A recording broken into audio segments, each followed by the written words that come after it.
pertemuan di RA kemarin itu unfaedah. Karena menghadapi kursi kosong, karena jika hadir ya pasti akan tetap di framing. Buktinya, di Ja'far Hadi saja atau di Guru Gembul saja diperlakukan di luar, ya, ketika tidak berhadapan dengan beliau setelah beliau pulang. Buktinya kayak apa? Ya kayak ini. Di Khalif Alatas, di Bahar Sumet, dan lain sebagainya. Dari kalangan mereka mesti misu-misu. Sejak dulu ketika ada diskusi pertemuan rundingan antara Al-Irsyad dengan Ba'alawi, misu-misu di belakang. Nah, ketemuan langsung itu nggak berani. Bertatap muka langsung wajah itu nggak berani. Tetapi beraninya itu di belakang.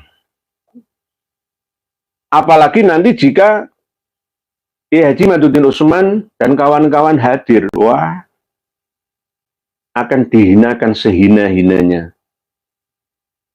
Coba mereka 7 orang itu, bak penjajah Belanda yang menyidangkan terdakwa dari kalangan pribumi kita dulu. Tapi alhamdulillah hanya menghadapi kursi kosong saja. Dibahas sendiri, diputuskan sendiri, ditutup oleh ketua Maktab Daimi yang bernama Habib Syekhon bin Abdul Qadir As-Sakof. Kembali kepada materi tentang framing yang ditujukan untuk di Ja'far Hadi atau Guru Gembul. Datang ya di framing, nggak datang ya di framing. Sebenarnya saya sudah melarang, tapi ini kan haknya di Guru Gembul untuk mendatangi undangannya. Oh, saya nggak diundang ya. Kalau saya diundang, mungkin saya akan pertimbangan. Ya, gara-gara saya nggak diundang, ya maka saya bebas menyampaikan, meluruskan seperti ini. Ketika di awal itu dilarang, kalau sudah kadung terjadi, ya malah bagus. Alhamdulillah, Guru Gembul juga objektif menyampaikan, ya, bak singa di depan lawan, ya, di kandang macan, berani menasihati mereka, tapi mereka itu memang nggak bisa dinasehati gitu loh. Dan sayangnya ada orang yang bukan berasal dari Ba'alawi, santri pribumi, gurunya, muridnya dari Sidogi, di Wafi, ya, dan dari muridnya Kiai Najih Maimun, Sarang Rembang. Ini namanya tipe-tipe pengkhianat. Ingin melihat pengkhianatan leluhur kita dulu yang menyebabkan pahlawan-pahlawan kita, ya, dibunuh, dicincang, digantung, dipenggal oleh Belanda. Lihat sekarang, ya seperti ini. Mohon maaf, memperlihatkan ketidakkesatriannya dan bangga, dilihat banyak orang. Saya berada di pihak Waif, Dzurriyyatur Rasul. Saya masih menganggap wajar jika yang datang di ruangan itu berasal murni dari Habaib Ba'alawi. Saya katakan itu memang wajar, karena yang kita sadarkan objeknya itu selama ini dari mereka. Lah kok ini ada orang-orang yang wajah celengan, ya, mohon maaf ya. Ya, ini apa kata mereka sendiri, ya, ini di sini ada ini celengan Semar. Kok ikut-ikut membela gitu. Pembelaannya justru berkutat pada urusan ijma, syuruh, wal istighfar. Nggak akan ketemu 650 tahun. Nggak akan ada catatannya. Ya. 650 tahun itu nggak ada cerita apa-apa. Ya.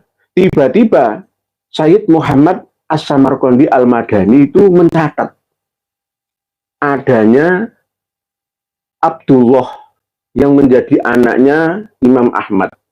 Lalu menurunkan Abdullah memiliki anak yang bernama Alwi. Dan Alwi memiliki anak yang bernama Muhammad Sohib Mirbat. Langsung Dan Muhammad Shauqi Mirdad ini memiliki 4 orang anak, diantaranya ada Abdul Malik, yang diklaim ya oleh sejarawan dari kalangan Habaib Alawi itu Abdul Malik Ad-Madkhon itu. Padahal di kitab-kitab yang lain tidak sama, seperti apa yang tertera dalam Tuhfatul Thalib. Tidak sama. 650 tahun. Kalau An-Nafhah Al-Ambariyah itu beda. Beda. Oleh sebab itu kemarin itu saya menyarankan kepada para santri, para kiai untuk memiliki 3 kitab ini.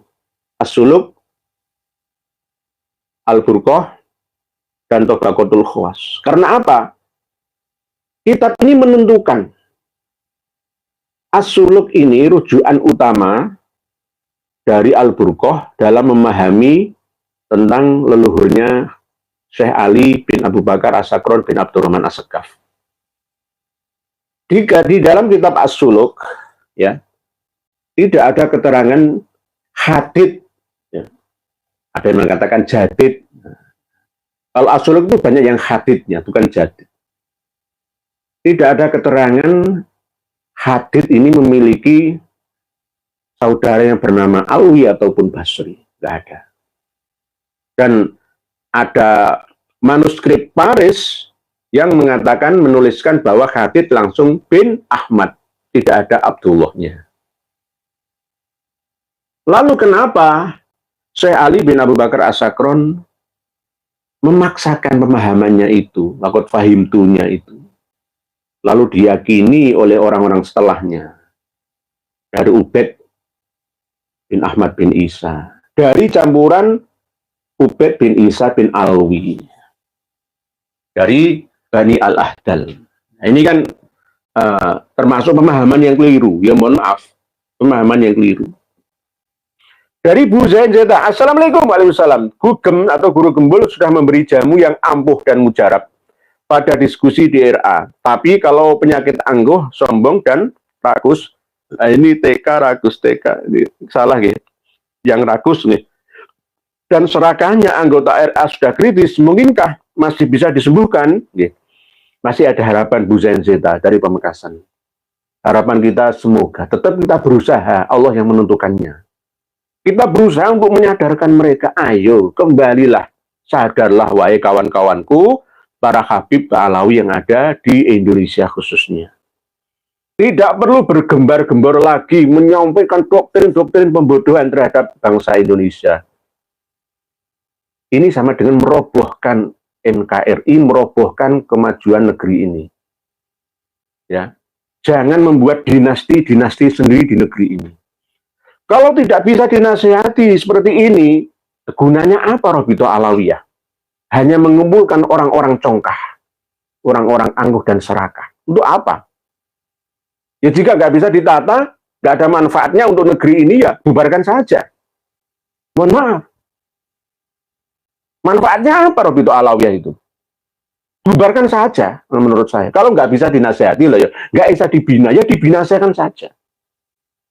Tapi masih ada harapan. Ayo sadarlah, wahai kawan-kawanku, para Habib baik yang muda, yang belum lahir sekalipun, ya, sampai yang sudah tua, sadarlah kawanku. Kami ini tidak memusuhi kalian. Kalian aku rangkul, tak rangkul, sadarlah kawanku. Kok sampai saya ketemu di depan saya tak plok-plok-plok punggungnya kok sadar. Tobat. Kalau perlu diinstal ulang ya. Di brainwashing ya, saya akan menghadirkan Kiai Nur Rahmat Asmawi dari Jepara ya, untuk mencuci otak. Berikutnya Tuan Takur, gerombolan celeng-celeng. Jangan celeng-celeng ya Pak Tuan Takur, nanti mulut saya nanti. Ya, gerombolan kawan-kawan Yaman.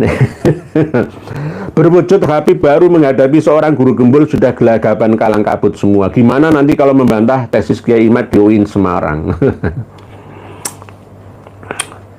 Caranya itu gampang kok. Zaman sekarang manusia itu mencari formula bagaimana bisa menciptakan alat yang bisa semakin memudahkan dalam melayani kebutuhan kehidupannya.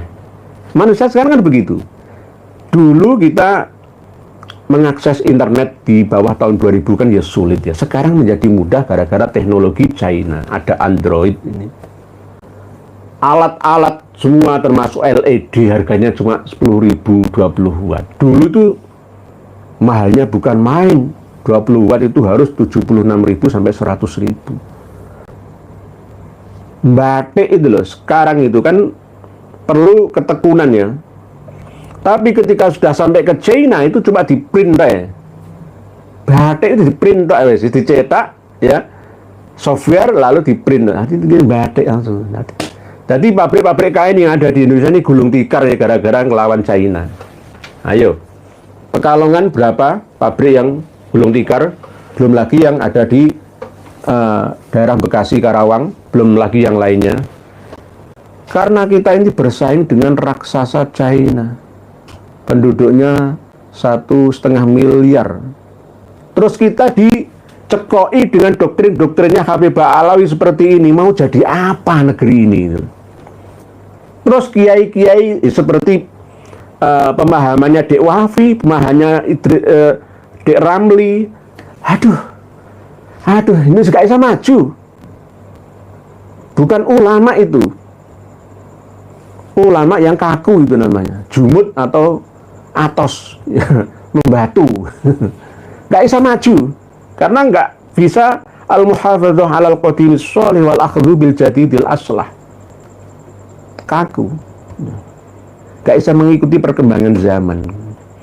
Nah, adanya Dek Ja'far Rohadi, guru gembul saja mereka kelabaan seperti itu. Apalagi kedatangan saya misalkan di RA. Ya, kayak apa jadinya? Tak umpah-umpah di sana. Kalau saya nggak umpah-umpah dengan lisan saya, tak setelkan video 37. Bantahan, wahai para habib yang ada di Indonesia, bantahan 37 video ini. Kalau bisa. Nggak akan bisa. Nggak usah, kitab ini nggak perlu. Ya perlu, tapi bagi orang-orang khusus. Secara umum 37 video ini bantahan, nanti kita tonton bersama ya. Jangan lihat.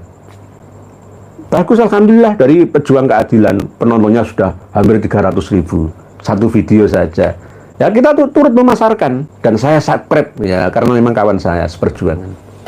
Dan itu tidak mengandung nilai fitnah di dalamnya. Gitu Pak Tuan Takur. Pak Joko Sahmat. Assalamualaikum, Gus Kiai Haji Nur Ihya. Tindakan guru gembul adalah mewakili suara mayoritas umat Islam. Dari segi perilaku habaib, beliau tidak membatalkan nasabah Alawi sehingga tidak ada ancaman atau target buat RA. Leres Pak Yai Joko Sahmat dari Tangerang. Seandainya datang menyampaikan ya peringatan seperti di guru gembul itu saya misalkan, atau Said Zulfikar Asyaibani misalkan, ya pasti nggak bisa diterima. Karena memang sejak awal guru gembul kan netral itu, nggih ya, nggih. Leres ngoten ya, nggih. Jadi mewakili suara hati ya, atau mayoritas ya apa yang ada di dalam hati umat Islam. Kok ngono ya? Cuma arep ngomong iku wedi kualat, wedi ora didaku umat. Ya. Wedi orang untuk syafaat gitu. Nggih. Terus leres nih. Dari beliau tidak membatalkan nasabah Alawi karena memang guru gembul tidak membatalkan nasabah Alawi. Beda dengan saya.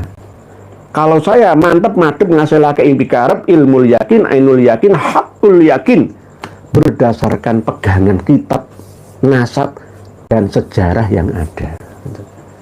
Apakah berani dipertanggungjawabkan? Berani saya. Berani. Kategori ilmiah itu kan ada ilmunya. Ya, ada tulisan, ada catatannya.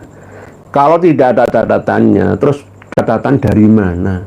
Membuat manuskrip baru, tapi tahunnya dituakan. Ya bisa saja. Saya pun juga bisa membuat manuskrip itu. Nggih.